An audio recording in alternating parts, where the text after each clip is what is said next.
राष्ट्रपति जी।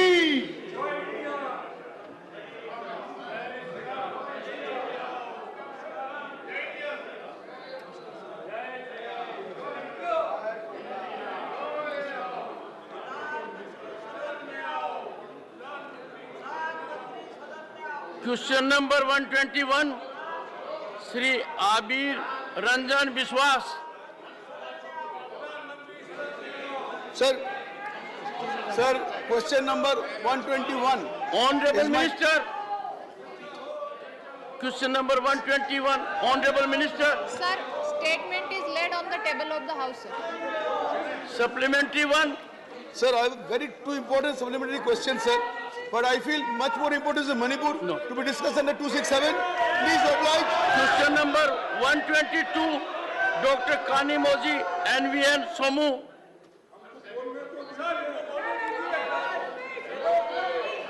Honourable minister, honourable minister 122।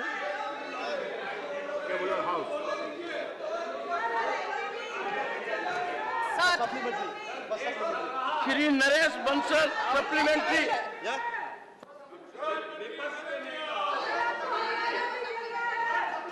Shri Naresh Bansal supplementary.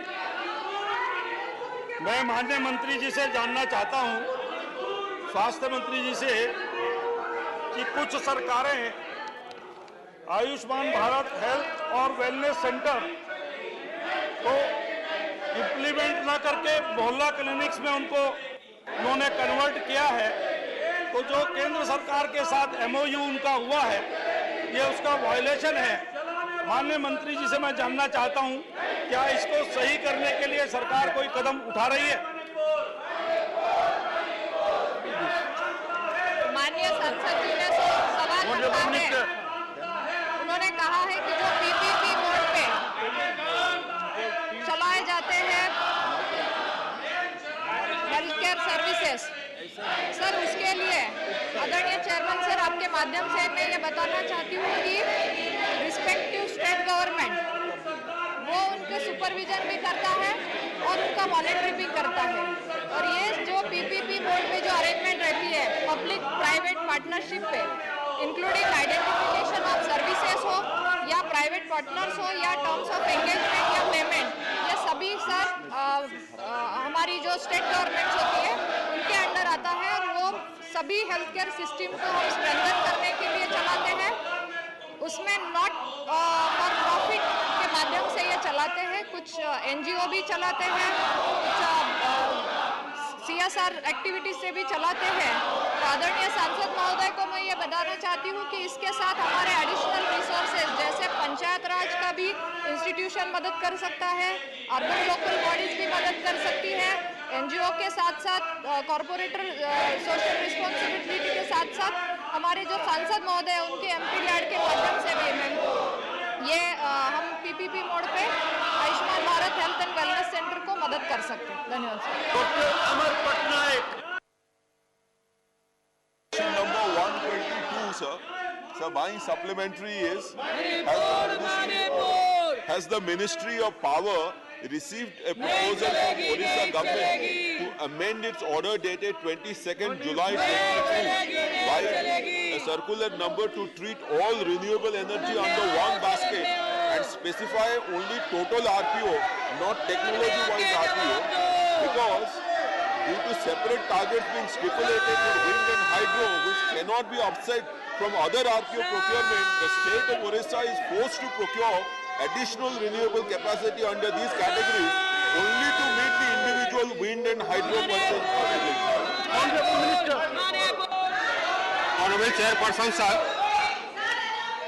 we have actually made 85% of the obligation fungible.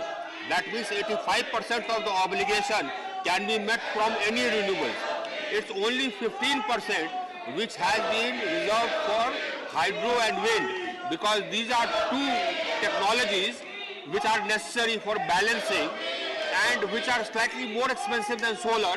So if we don't keep a specific mandate for wind and hydro, then that wind and hydro will not come at all. We'll only have solar. So we during midday we'll have so much of solar that we'll have to give energy free and during the evening hours when wind is, when wind is prevalent, we will not have any wind energy. So that's why we have kept only 15% mandate, 85% is fungible. Question number 123, Shri Akhilesh Prasad Singh. Honorable Minister, question 123, Honorable Minister. सदन के पटल पर रख दिया। Shri Vijay Sai Reddy, supplementary question 123.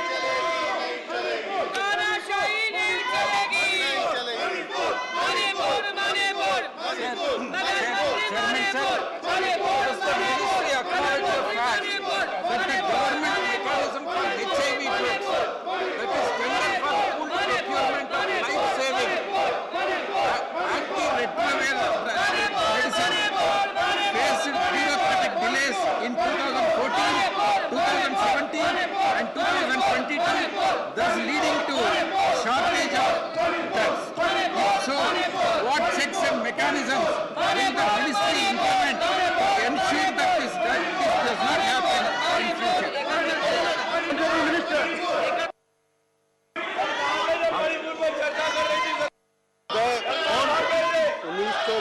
से स्वास्थ्य परिवार एवं कल्याण मंत्रालय के तत्वाधान में भारत में नेशनल एड्स और एसटीडी कंट्रोल प्रोग्राम लागू किया जा रहा है। इसका उद्देश्य प्रिवेंशन, डिटेक्शन और ट्रीटमेंट है। इसके व्यापक पैकेज के माध्यम से राष्ट्रीय एचवी एड्स एंड एसटीडी प्रक्रिया को बढ़ावा देना है। वर्तमान में एनएसीपी 2021 से 2026 का फेज 5वां माननीय प्रधानमंत्री जी के नेतृत्व में चल रहा है। ये एक सेंटर सेक्टर स्कीम है। इंडिया एग्जामिनेशन रिपोर्ट 2022 के अनुसार भारत में लगभग 24.67 लाख HIV एड्स पीड़ित हैं। पीपल लिविंग विथ HIV जो मैं बता दूंगा राज्यवार हमने आपको दी है। HIV का कोई इलाज नहीं है। PL-HIV के लिए जीवन भर एंटी रेट्रोविरल ART की आवश्यकता होती है, जैसा माननीय सदस्य ने पूछा है। ये 2004 से NACP के तहत शुरू की गई है और कार्यक्रम के तहत उपचार देखभाल का लाभ उठाने वाले सभी पीपल लिविंग विद HIV के लिए जीवन भर मुफ्त गुणवत्ता वाली दवाओं के निरंतर उपलब्धता सुनिश्चित की जा रही है। चेयरमैन सर, देश भर में 725 ART केंद्रों और 1261 लिंक ART केंद्रों के माध्यम से HIV से पीड़ित लगभग 16 लाख लोगों को ARV दवाई प्रदान की जा रही है। उपचार के प्रभाव को निगरानी रखने के लिए पीपल लिविंग विद HIV पर फ्री वायरल लोड टेस्टिंग की भी पेशकश की जा रही है। जहां तक नाको है, national AIDS control central medical service society के माध्यम से PL-HIV के लिए 13 विभिन्न प्रकार की ARV दवाएं हम लोग खरीदते हैं। ARV दवाओं को ART केंद्रों के आगे वितरण के लिए 26 स्टेट्स में जो एड्स कंट्रोल सोसाइटी हैं, स्टेट एड्स कंट्रोल सोसाइटी, उनको हम लोग आपूर्ति की जाती है। जहां तक पीपल लिविंग विद HIV को इन दवाओं का नुस्खा और वितरण भी किया जाता है। राष्ट्रीय स्तर पर सप्लाई चेन टीम द्वारा नियमित आधार पर ARV दवा के स्टॉक की सावधानी पूर्वक निगरानी भी हम लोग करते हैं। किसी प्रकार की कमी ना रह पाए, इसके लिए जब भी आवश्यकता होती है ART केंद्रों की रीलोकेशन कर दी जाते हैं। स्टेट एड्स कंट्रोल सोसाइटी को आवश्यकता अनुसार आपातकाल में ABV का लोकल प्रोक्योरमेंट करने का भी अधिकार दिया गया है। इसके लिए ARV drugs for exceptional cases नामक हेड के अधीन हम लोग स्टेट को धन भी आवंटित करते हैं।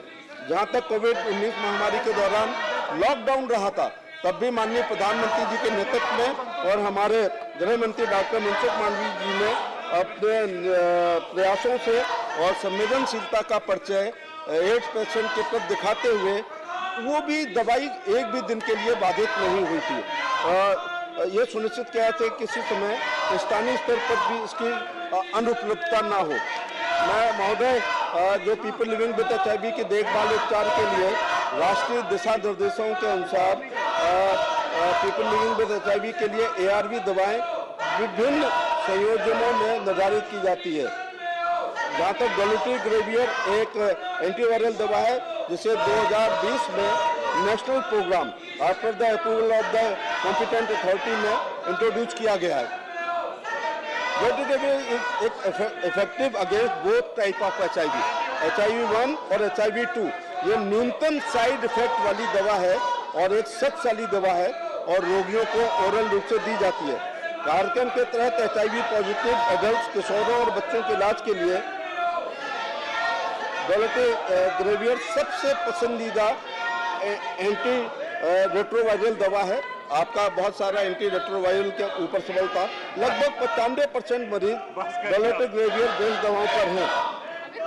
मैं महोदय ये भी कहना चाहूँगा कि डोलोटेग्रेवियर की राष्ट्रव्यापी कमी की कोई सूचना नहीं है। Current status of ART medicine doctor combination of TLD, ये बहुत प्रसिद्ध है।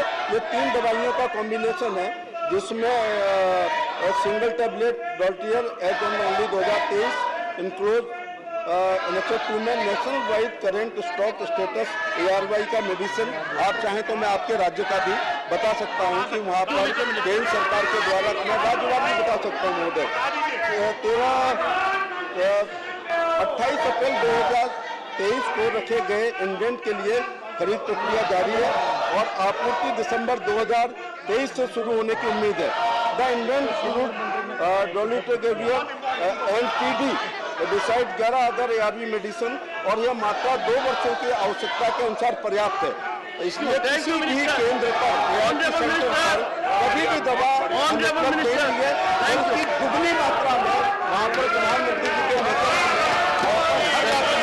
और इसमें भाजपा शासित राज्य या गैर भाजपा शासित राज्य के नहीं है।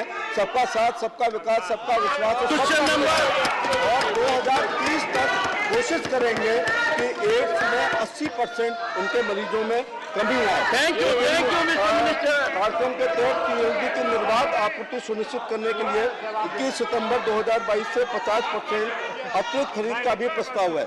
अगर आप अपने राज्य के बारे में अगर जानना चाहेंगे महोदय, तो मैं तेलंगाना के बारे में बता दूं कि 1,58,974 हम लोग आकलित कर रहे हैं कि इतने मरीज हैं, लेकिन जो है 97,169 मरीज जो हो चुके हैं और चिन्हित दवा हम लोग उनको दे रहे हैं। और जहाँ तक तेलंगाना के बारे में दवाई का मामला है तो लगभग 33,94,525 वहाँ पर दवाइयाँ रिक्वायरमेंट है और हम लोग वहाँ 39,082 दवाइयाँ तेलंगाना को उपलब्ध करा चुके हैं। बस मैं इस मामले में कहना चाहूँगा कि जो देख रहा हूँ, डॉक्टर अनिल जैन, जो आंकड़े देख रहा हूँ उसमें में दक्षिण भारत के 5 राज्य हैं।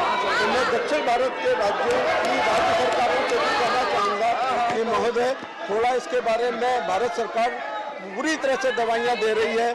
हम जो ART सेंटर है और दवाइयाँ भी अवेयरनेस के लिए भी कर रहे हैं, लेकिन टॉप 10 में 5 राज्य हैं, इसलिए वहाँ पर थोड़ा प्रचार प्रसार की पॉलिसी राज्य सरकार जैसे तमिलनाडु है, कर्नाटका है, तेलंगाना है और आंध्रा है, ये टॉप 10 में है। जबकि उत्तर प्रदेश नंबर 1 पर आबादी में है, 24 करोड़ में है, लेकिन हम लोग बहुत पीछे हैं एड्स के मामले में। लेकिन जो तेलंगाना की सरकार है, आंध्रा की सरकार है, तमिलनाडु कर्नाटक में जाता है। डॉक्टर अनिल जैन, भारत के विस्तार से जवाब दिया है, अभी सदन चाहता है तो और विस्तार से इंफॉर्मेशन दे सकते हैं। डॉक्टर अनिल जैन, भारत में HIV संक्रमण से वैश्विक औसत में 31% की गिरावट हुई है, लेकिन भारत में HIV की गिरावट 42% हुई है। हमारा मंत्रालय ठीक काम कर रहा है और HIV से होने वाली मौतें दुनिया में 42% कम हुई है, तो भारत में 82% कम हुई है। तो ये भारत, हमारा स्वास्थ्य मंत्रालय इस पर कंट्रोल के लिए काम कर रहा है। मेरा प्रश्न है कि जो राष्ट्रीय एड्स और STD कंट्रोल प्रोग्राम है, इसको भारत सरकार आगे चलाना चाहती है क्या, और चलाना है तो इस पर कितना खर्च करना है, ये मेरा माननीय प्रश्न है। ऑनरेबल मिनिस्टर, चेयरमैन सर, 90% तो मुझे सवाल सुनाई नहीं पड़ा इन लोगों की वजह से। जो समाज का अंतिम व्यक्ति है, जो एड्स से पीड़ित है, जिसकी समाज में भी जो है उसके साथ दोहरा मापदंड रखा जाता है, हमारे विपक्ष के साथी संवेदनहीनता की पराकाष्ठा का परिचय दे रहे हैं। जो HIV पॉजिटिव लोगों के बारे में हम दवा के बारे में बता रहे हैं, उनके इलाज के केंद्रों के बारे में बता रहे हैं, उनके अवेयरनेस के बारे में बता रहे हैं, उनको संजीवनी योजना के तहत हम लोग वर्चुअल के द्वारा भी इलाज कर सकते हैं। अगर HIV पॉजिटिव को अस्पताल में आने में दिक्कत है तो संजीवनी के माध्यम से बता रहे हैं। लेकिन इस विषय पर आपका शोर करना आपकी संवेदनहीनता की पराकाष्ठा का परिचय दे रहा है।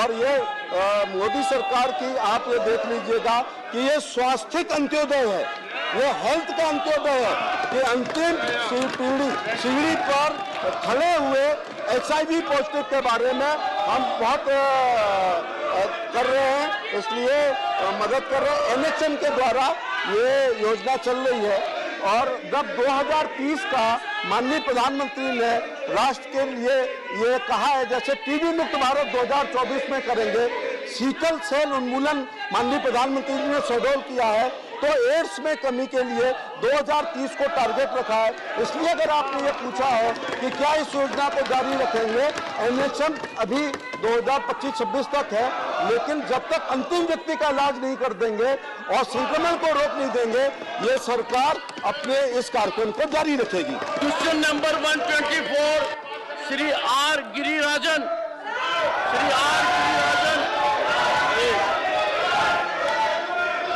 मिनिस्टर लग दिया गया है।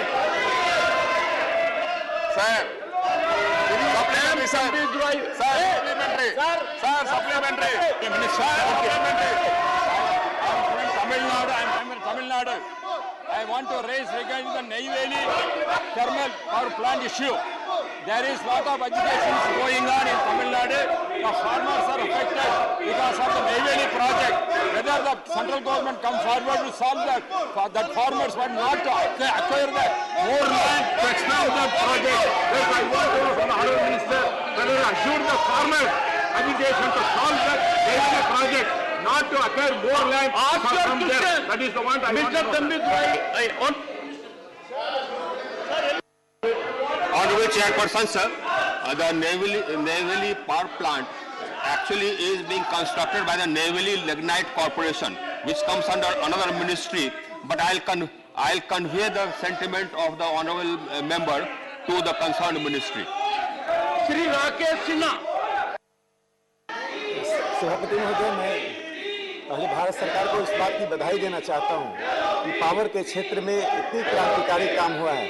जो लोग लालटेन युग में रहते हैं उन्हें हम बिजली के युग में ले आए हैं। मैं मंत्री जी से जानना चाहता हूं कि बरौनी थर्मल पावर स्टेशन, जिसमें बहुत ही महत्वपूर्ण काम हुआ है, जिसका उत्पादन क्षमता भी बढ़ी है और जिसके कारण वहाँ के स्थानीय और पूरे देश को लाभ मिला है, वहाँ के मजदूरों के साथ एक समझौता हुआ था और मंत्री जी ने उस मजदूरों के कल्याण के लिए बहुत महत्वपूर्ण काम किया है, लेकिन उस समझौते को लागू नहीं किया जा रहा है स्थानीय स्तर पर। इसके लिए मंत्री जी क्या प्रयास करेंगे? Honourable minister. Honorable Chairperson, sir, that issue was not a part of this question, but nonetheless I have taken note of what our honorable member has said, and I'll have a look at it and I'll get back to it. Dr. Shashmit Patra. Sir, very good. The question is regarding surplus power. Should I come this way?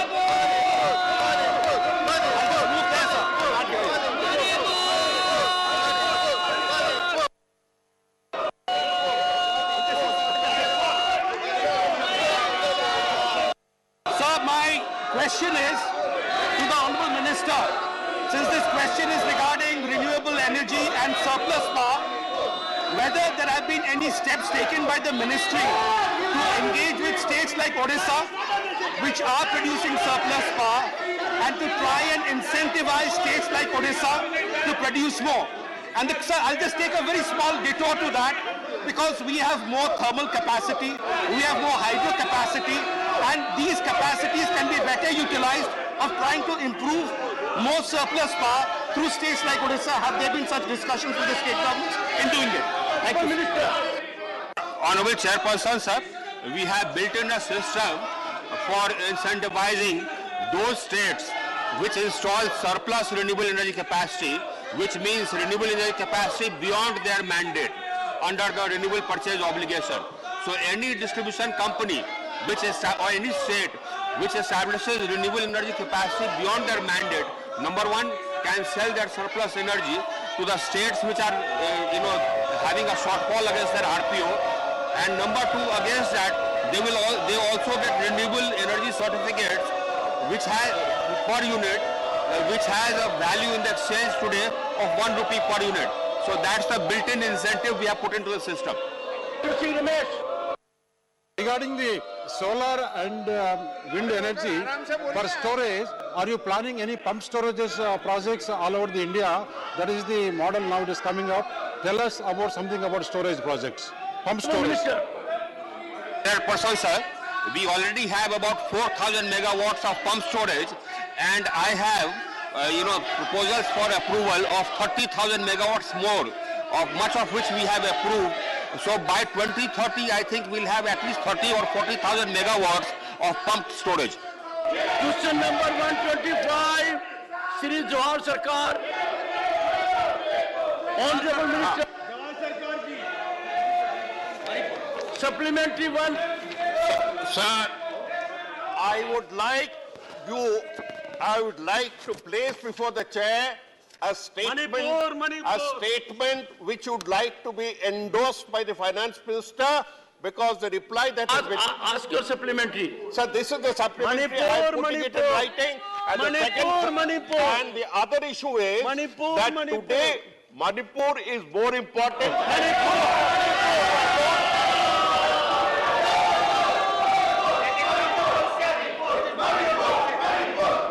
Number 126, Shrimati Kanta Kardam.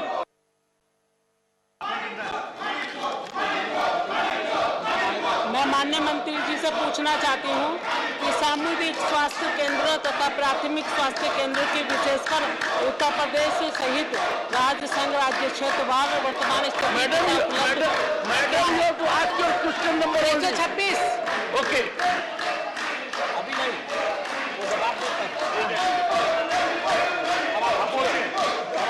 Ji sir,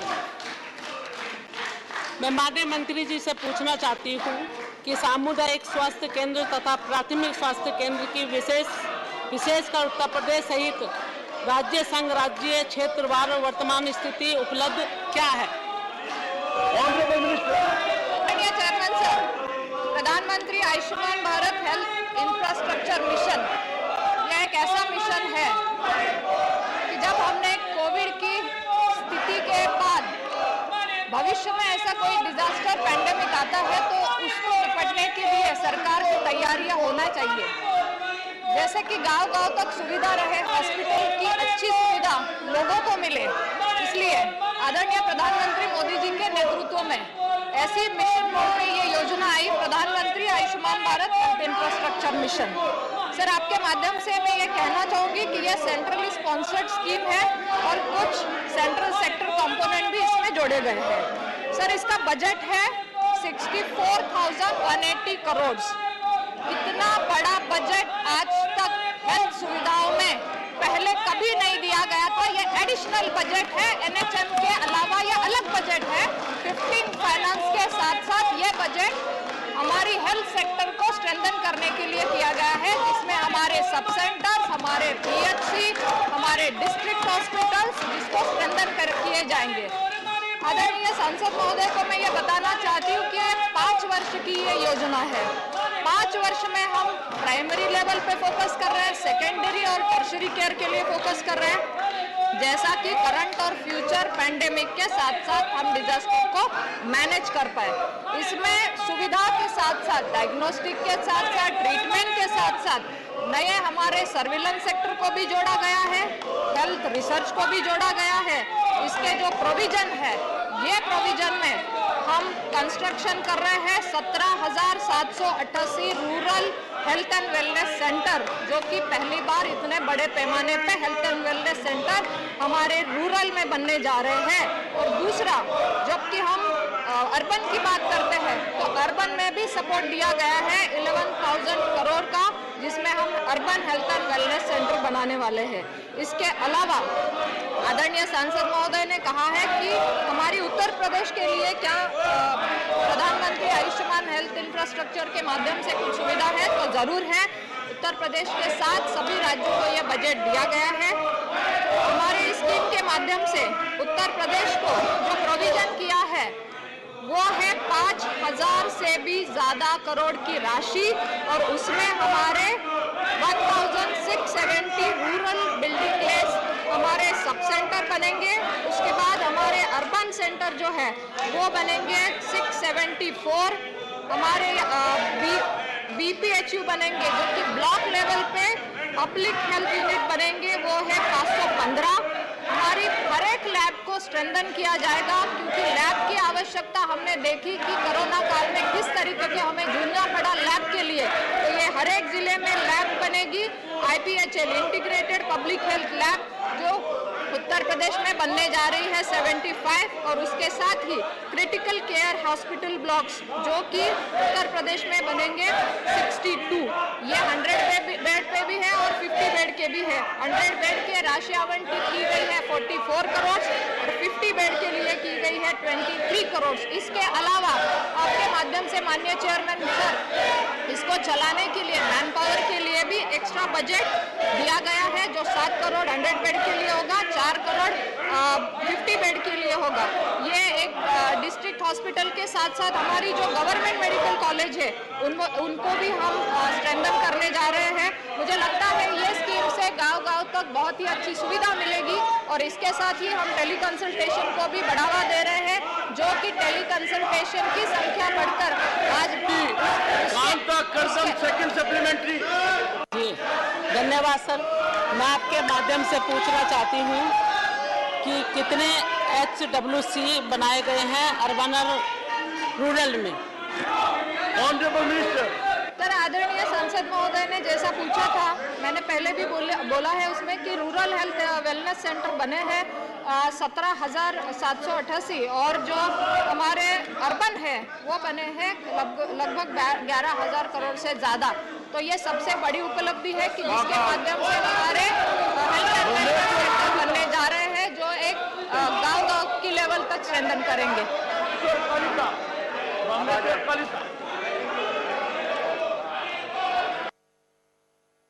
One unique scheme which is appreciated all over globally.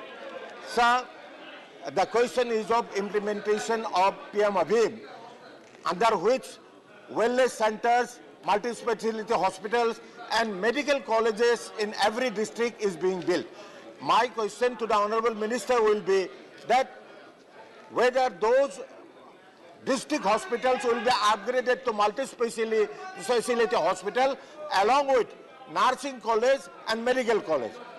And the second part of my supplementary is that whether these wellness centers which is being built in every state, whether the government proposed to increase the number of wellness centers, and whether CSR fund will be used in these wellness centers. Thank you. Honorable Minister. Many questions. अध्यक्ष महोदय, माननीय सदस्य ने बहुत अच्छा questions rise किया है। Modi government कभी टोकन में नहीं सोचती है, हमेशा मोदी जी ने टोटल में सोचा है, और सभी घटना से सीखते हुए क्या आगे करने की आवश्यकता है उसके ऊपर भार दिया है। हमने कोविड क्राइसिस के दरमियान देखा कि देश में हमारा हेल्थ इंफ्रास्ट्रक्चर को और स्ट्रेंथन करने के लिए बहुत आवश्यक है, तो उसको 64,000 करोड़ का एक विशेष पैकेज के रूप में 5 साल में 64,000 करोड़ रुपीस यानी कि एक डिस्ट्रिक्ट में एवरेज 100 करोड़ रुपया खर्च किया जाएगा, और 100 करोड़ रुपया खर्च करके ब्लॉक लेवल डिस्ट्रिक्ट लेवल में एक ऐसा क्रिटिकल केयर यूनिट बनाया जाएगा जहाँ 100 बेड के अस्पताल हो, वहाँ ऑक्सीजन की फैसिलिटी हो, यही क्रिटिकल केयर यूनिट में वेंटिलेटर की फैसिलिटी हो, और एक क्रिटिकल केयर यूनिट ब्लॉक के साथ जोड़े उसके लिए ब्लॉक में भी यूनिट हो, और ब्लॉक में सर्वेलेंस और डायग्नोस्टिक सिस्टम भी हो, ताकि देश के कोई भी पार्ट में किस टाइप का डिसीज चल रहा है उसका पता सर्वेलेंस के माध्यम से स्टेट लेवल पर और रीजनल लेवल पर और सेंट्रल लेवल पर भी आ सके। एक सारी व्यवस्था को एक होलिस्टिक अप्रोच के साथ इंटीग्रेटेड करने की कोशिश Ayushman Bharat health infrastructure mission में की गई है। माननीय अध्यक्ष महोदय, मुझे बताते हुए खुशी हो रही है कि मैं भी गुजरात में विधायक था, गुजरात सरकार में रहा, उस वक्त ऐसी स्थिति थी सेंट्रल गवर्नमेंट के पास हम कहते थे कि हमें राज्य सरकार को इतना खर्च के लिए पैसा दो, हमें ये करना चाहते, हमें वो करना चाहते, सेंट्रल के पास पैसा नहीं होता था या तो हेल्थ उपेक्षित रहता था।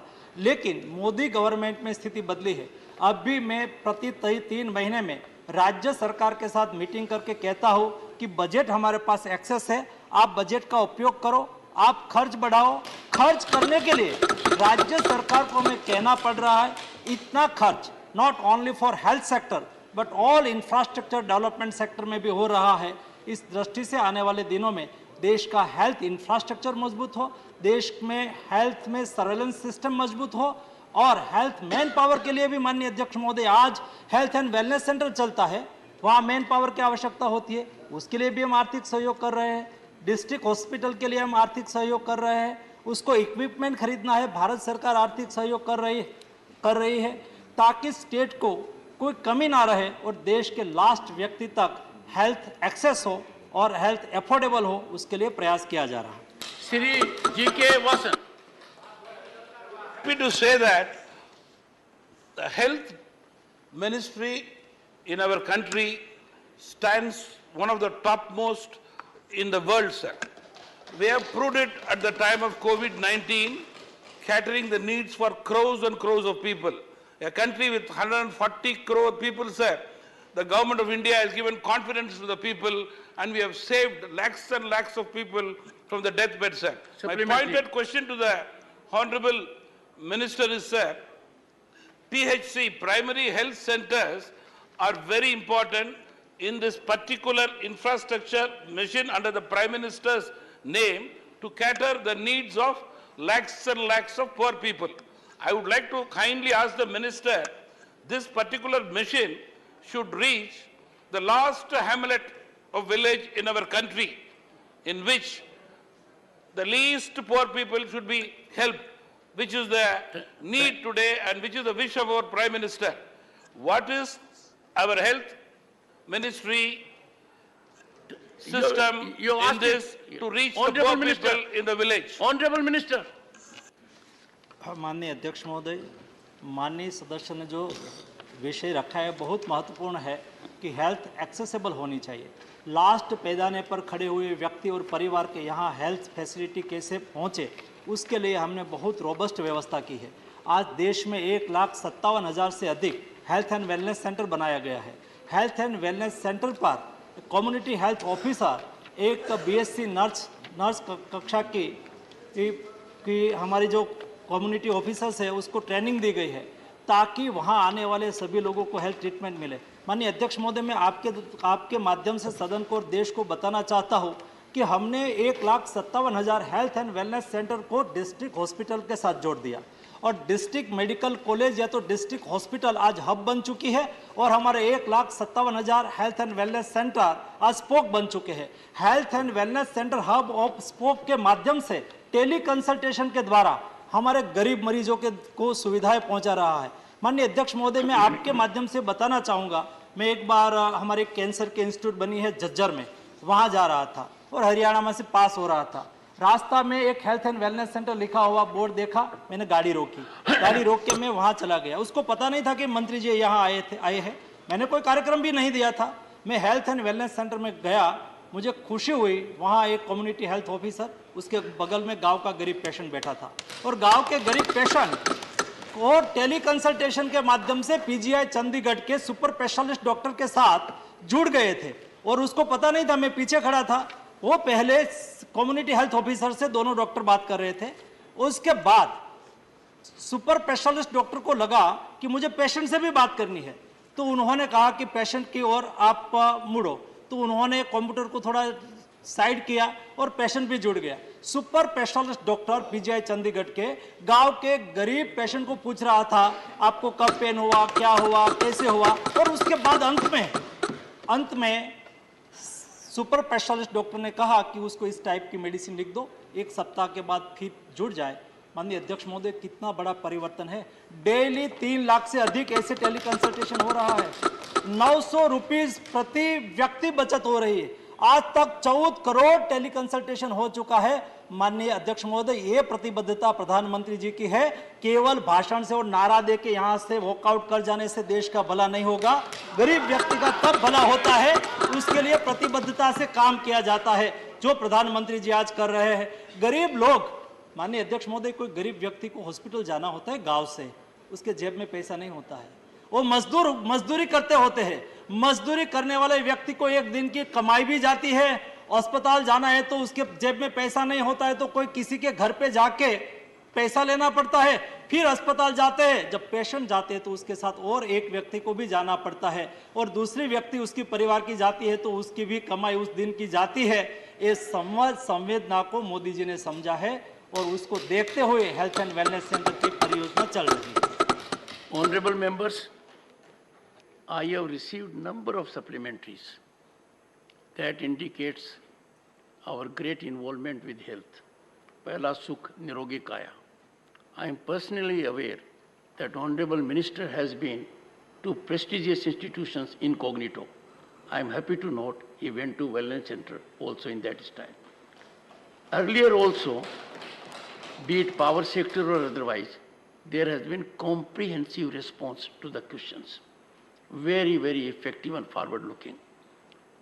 I will not be able to accommodate most of the members on account of the procedural limitation we have.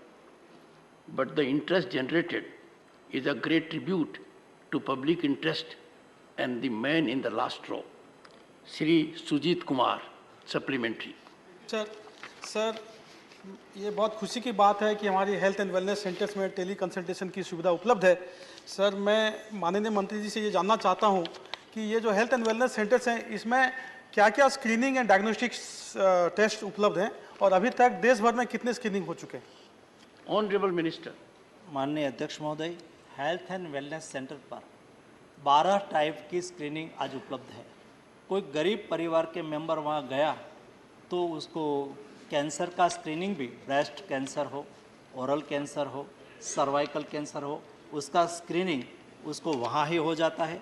उसके अलावा हेल्थ एंड वेलनेस सेंटर पर प्राइमरी ऑल टेस्ट होते हैं, और वहाँ योगा का भी सेशन लगता है। हर महीने में हम रेगुलर एक कैंप भी लगाते हैं।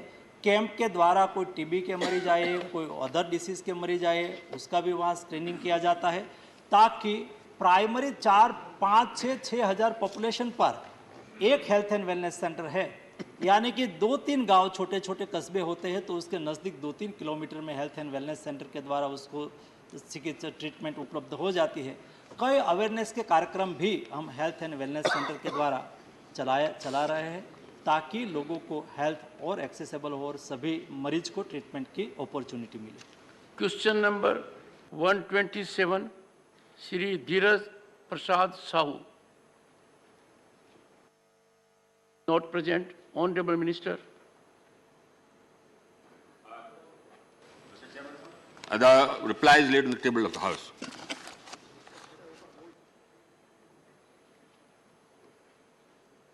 GVL Narasimha Rao, supplementary.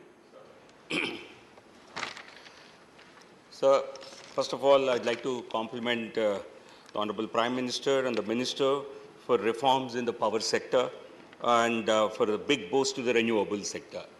So my question pertains to more than 6,000 crores of dues in principle to be paid by the government of Telangana to the state of Andhra Pradesh. This matter had been brought to the Honorable Minister's notice. We had written to the government of Telangana also, but Telangana government, to the best of my knowledge, has not paid up even the principal dues. This transfer of power happened through PPAs between the states, but I would like to know whether there is a national level mechanism to intervene in such matters, because if state governments do not pay up other state governments, this would lead to a loss of confidence and a crisis in the sector.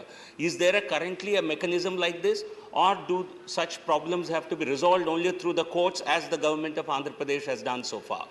And if such a mechanism doesn't exist, is the government willing to consider such a mechanism? Thank you, sir. Honorable Minister.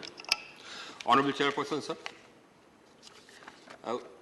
When the reorganization of states took place and Andhra Pradesh and Telangana were bifurcated, at that point of time, Telangana was short of electricity because much of the generation capacity went to Andhra Pradesh.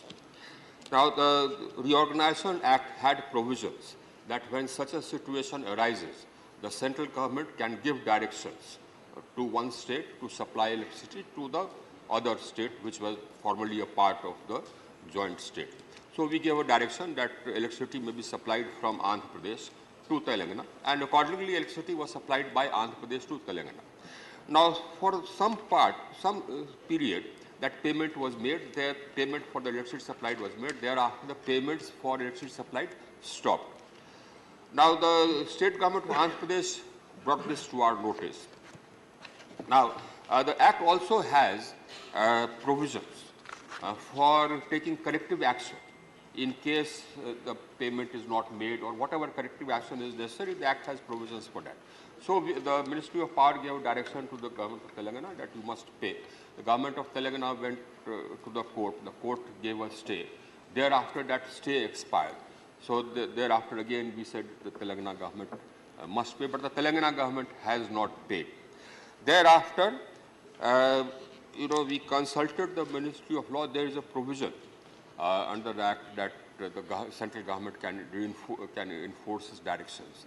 So we have been in consultation with the Ministry of Law, and now we are consulting with the Ministry of Finance for giving a direction to the RBI so that the accounts of government of Telangana can be deducted by that amount, which is to be paid to government of Andhra Pradesh. The government is well seized of the matter, and as is the responsibility of the central government will resolve this matter. Shri V. Vijay Sai Reddy. Sir, Chairman, sir, it is not only 6,000 crores, sir. The amount is due for quite number of years, sir. It has this power has been supplied when the bifurcation of the state has happened, and since then the amount is due. And as Minister has rightly pointed out, that the amount is due, and several discussions have taken, negotiations have taken place, but there is absolutely no response from the government of Telangana. In fact, I would like to know from the Honorable Minister concerned and also the Honorable Finance Minister whether the amount due from Telangana government can be adjusted from the central share of state taxes, pool of state taxes, and if so, when is it going to happen? Honorable Minister. Honorable Chairperson, sir. As I said, the total amount due has been adjudicated.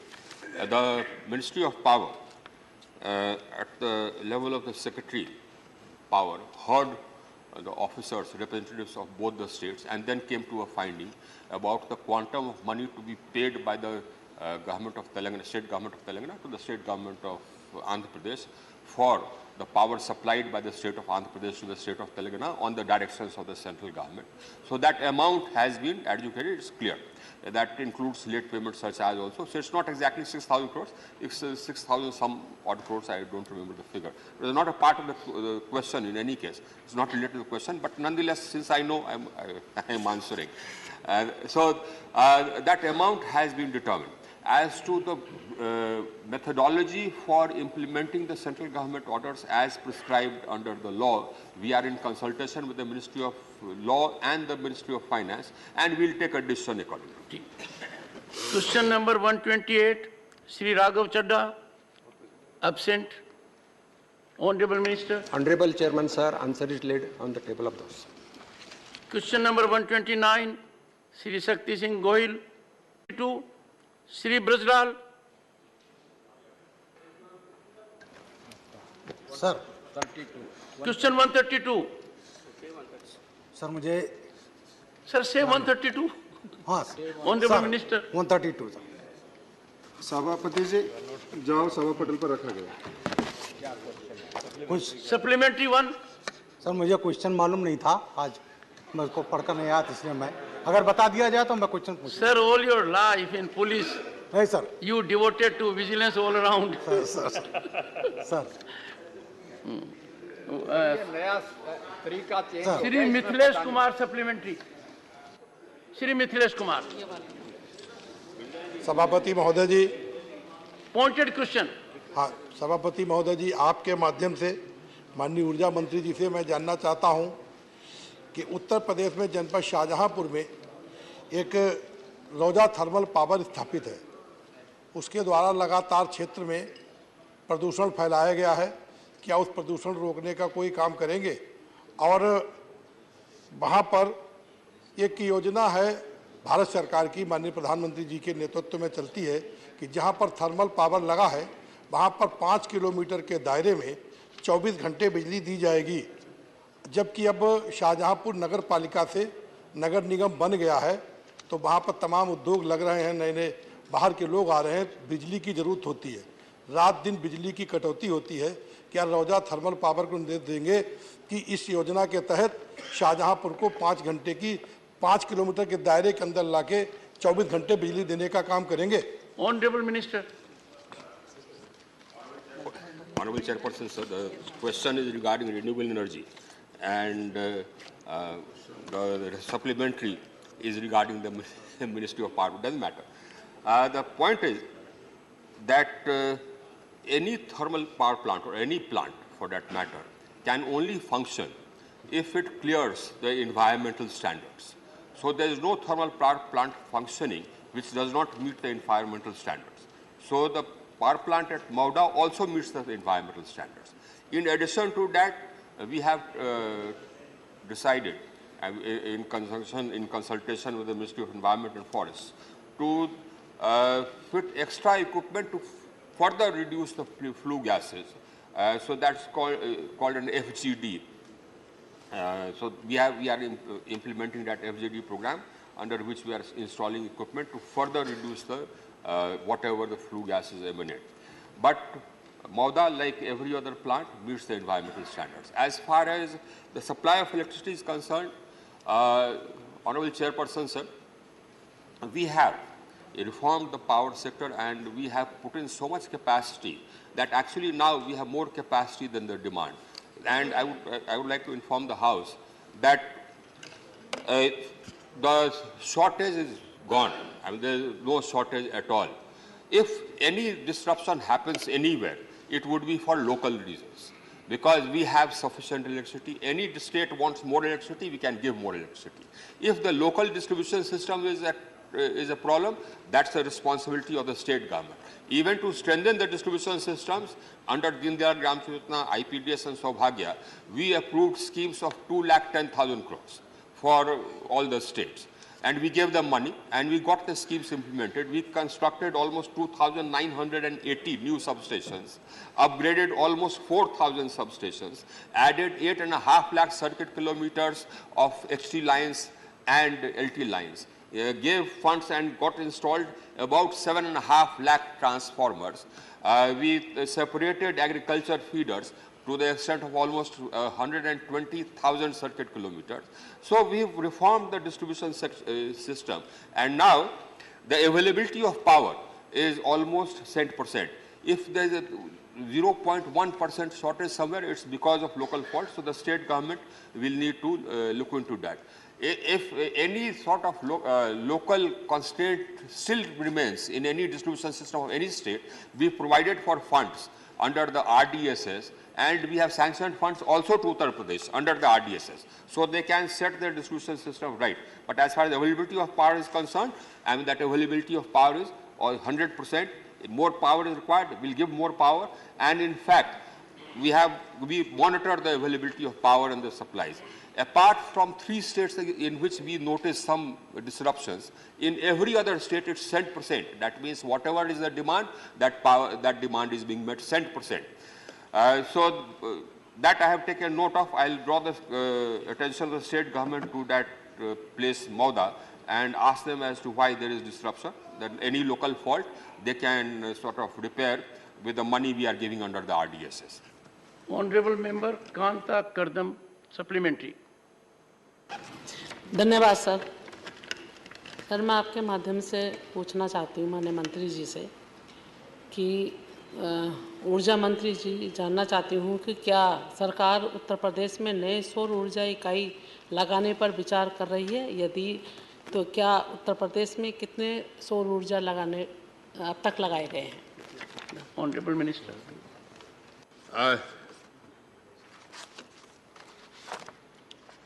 अध्यक्ष महोदय, माननीय सदस्य का जवाब उत्तर प्रदेश का सीमित है। 7 solar park, total capacity 3730 megawatt, अभी तक 2066 मेगावाट की कमीशन हो चुकी है इन उत्तर प्रदेश में।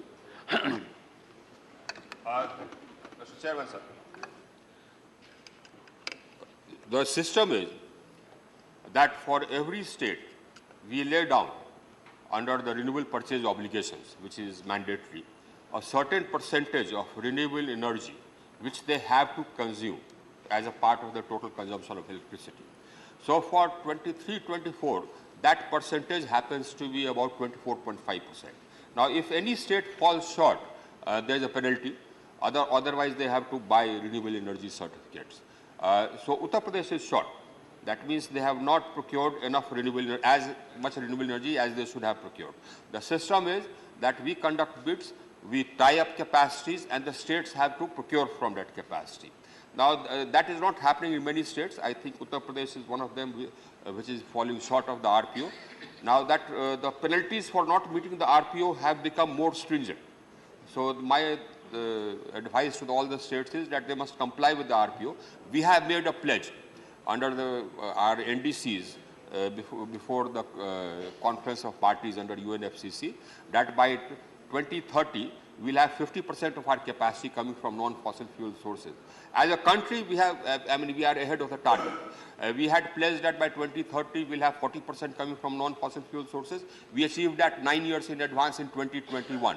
Today, my established capacity on a national basis is 43% of my total capacity. My total capacity is 421,000 megawatts. And my peak demand incidentally is just 223,000 megawatts. So my total installed capacity is almost 1.5 times double the peak demand.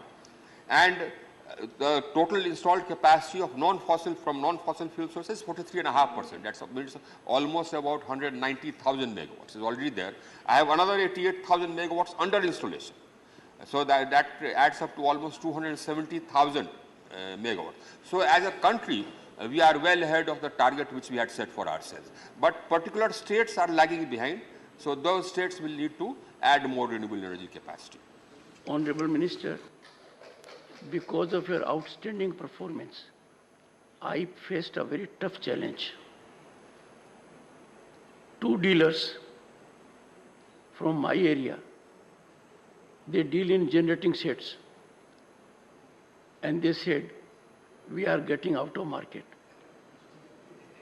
So because of your performance, availability of electricity, the heat is being felt by those who used to make cool environment when power was off and generator was on. Question number 133, Sri Dhananjay Bhimrao Mahadik. Sir, question number 133. Honorable Minister. उत्तर सभा पटल पर दिया गया। Supplementary one. धन्यवाद सभापति जी। सभापति जी, देश के नागरिकों की आरोग्य चिकित्सा के लिए एक मापदंड तय किया गया है। But honorable member, keep in mind, sir, the honorable minister a while ago had very comprehensively focused on this area. Yes, sir. And I have got a brief reply. No, you got a brief reply, but reply extensively rendered a while ago when he was passing through Jhajjar and went to a wellness center. I have a and he different question, narrated sir. an incident. So we must believe the honorable minister for his first-hand information. So do you have still questions to ask? I compliment him, sir. Good. Sir, ये एक मापदंड WHO की तरफ से, world health organisation की तरफ से रखा गया है, जिसे 1000 नागरिक प्रति 1000 नागरिक के समय में एक डॉक्टर की आवश्यकता है। सर, क्वेश्चन पे आ रहा हूँ। मैं माननीय मंत्री जी का, हमारे प्रधानमंत्री जी का अभिनंदन करता हूँ कि ये मापदंड तय करने के लिए उन्होंने कई सारे प्रयास किए और कई सारे कदम उठाए। देश के 500 से ज़्यादा जो कॉलेजेस हैं, मेडिकल हो, आयुर्वेदा हो, होम्योपैथी हो, इससे ये मापदंड पूरा करने की कोशिश हमारी सरकार कर रही है। सर, हमने देखा है पैंडेमिक में, फिर भी हमने देखा पैंडेमिक में डॉक्टरों की कमी हमें जानी गई और इसलिए देश में WhatsApp call, video call, zoom call के माध्यम से चिकित्सा की गई और आरोग्य की सुविधा दी गई। मैं माननीय मंत्री से ये जानना चाहता हूँ कि क्या अभी भी रूरल एरियाज में खासकर इस तरह की सुविधा उपलब्ध है? अगर है तो कितने लोगों को कंसल्टेंसी दी जाती है और इसको पूरा करने के लिए क्या कदम आप उठा रहे हैं? सभापति महोदय,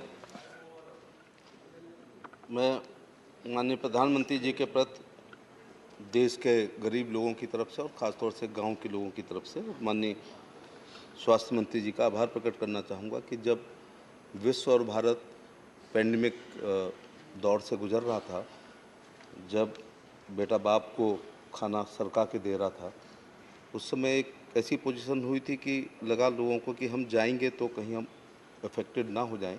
इसलिए प्रधानमंत्री जी के नेतृत्व में डॉक्टर मनसुख मांडवीय जी ने ये टेलीमेडिसिन एप्लीकेशन को शुरू किया। Sir, thank you. मुझे बताते हुए हर्ष हो रहा है कि ये विश्व की सबसे बड़ी स्वास्थ्य सेवा है, विश्व की विकसित राष्ट्रों को लगाते हुए भी। Thank you honourable sir. It's a good response. मैं जवाब क्वेश्चन नंबर 134। 14,17,81,384 लोग अभी तक इससे लाभान्वित हो चुके हैं। 5,15,530 का तो एक ही दिन का रिकॉर्ड है sir. Share the information with the honourable तीसरा साहब 2,35,062 जो है ये हमारे हेल्थ प्रोवाइडर हैं। 1,22,215 हेल्थ एंड वेलनेस सेंटर पर ये सुविधा है और 13,240 हब्स हैं और 1,153 जो है ऑनलाइन भी है। मैं महाराष्ट्र के विषय में विशेष तौर से बताना चाहूँगा, सदस्य की चिंता अपने राज्य के लिए होगी कि 57,32,954 टेली परामर्श महाराष्ट्र में अभी तक दिए जा चुके हैं। इसमें ये और अच्छी बात है कि 9,54,833 वरिष्ठ नागरिकों ने ये सुविधा ली है और 31,67,798 जो है महिलाओं ने। तो आप देखिए महिलाओं थैंक यू ऑनरेबल मिनिस्टर को बहुत बड़ा क्वेश्चन नंबर 134 और महाराष्ट्र में 8,764 स्पोक्स हैं और ये हब एंड स्पोक्स। हब बता दूं जैसे साइकिल का धोरा है उसके तीलियां। Thank you honourable minister. हमारा एक हब होता है। Thank you question number 134 Shri Imran Pratapgarh present. Honourable minister महोदय, जवाब सभापति पर रखा गया। क्वेश्चन नंबर 135 Shri Harbhajan Singh present. Honourable minister. सभापति महोदय, जवाब सभा पटल पर रखा गया।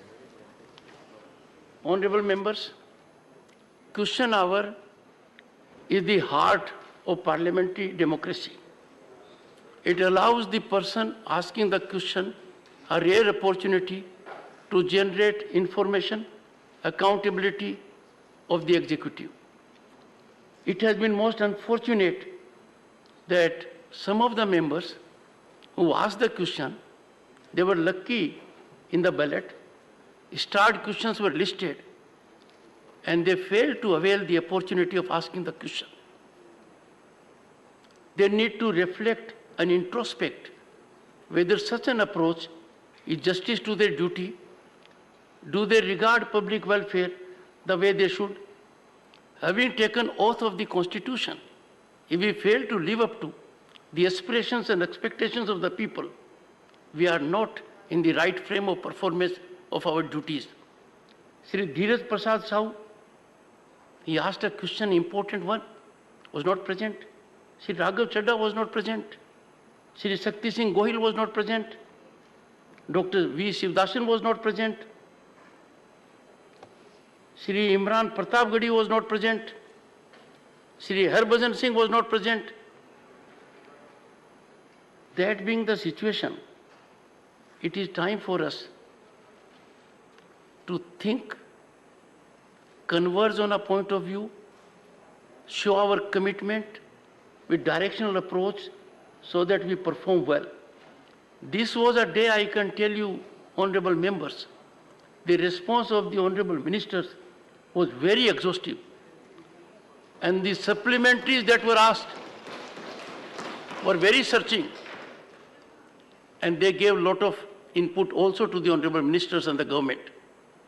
I would therefore appeal to all of you, outside the house, talk to your friends on the other side, generate an ecosystem so that we make cushion hour really fructifying for the man in the last row who is thinking that this august house, the upper house, the house of elders, has a capacity to change their lives. We must spend every second of the time made available to us at huge expense of public exchequer in favor of the common man. I am sure each one of you will work in that direction, speak informally to your friends on the other side, generate this environment so that cushion hour becomes very searching, very incisive, gives insightful details of ground reality to the government, and the government gets an opportunity to revisit their strategy if called for. The House will meet again at 2 p.m. today.